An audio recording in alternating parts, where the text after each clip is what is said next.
Hi, my name is Mina Naidine Wahab, and I am an Arab American host and producer who is extremely passionate about news, politics, and social issues. I've had a heightened awareness of the importance of news and media in shaping public opinion since I was a preteen. In March of 2003, the Bush administration led a so-called war on terror and invaded Iraq, the country of my parents.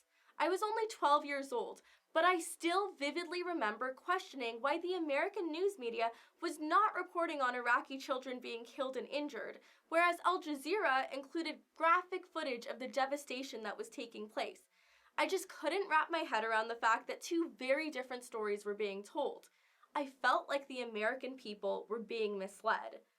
The war on terror created a culture of Islamophobia. During this time, I was bullied and called a terrorist because I was Middle Eastern. I look back on this time and realize more than ever before how important it is to have diversity and representation in the media.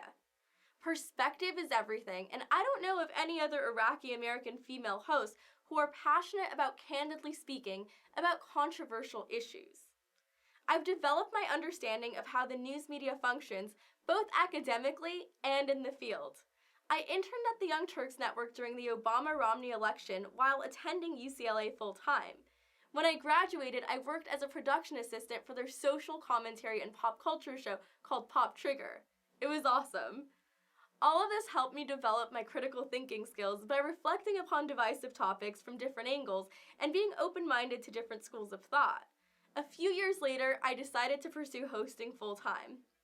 I worked in a newsroom for a huge entertainment news network, but the biggest highlights of my career came in the form of connecting with celebrities and public figures about socially relevant news. I asked attorney Gloria Allred about the momentum of the Me Too movement following her huge Cosby win. I sought advice from actor Terry Crews about speaking out against injustice right after he had gone public about his sexual harassment experience. I interviewed emotional Armenians during the anniversary of the Armenian genocide about the meaningfulness of recognizing instead of denying the genocide's occurrence. I even created a PSA about gun violence in order to spread awareness about March for Our Lives. I care most about telling the truth from my unique perspective and engaging manner so that more people start developing an interest in the issues that will inevitably affect them. But the political issue I'm most passionate about is federal spending. What our nation chooses to allocate its budget to says a lot about our priorities and core values.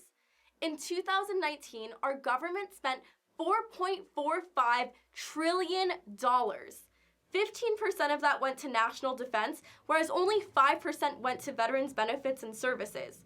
How are we spending triple the amount on the military-industrial complex, but not providing adequate resources to veterans when they return from combat?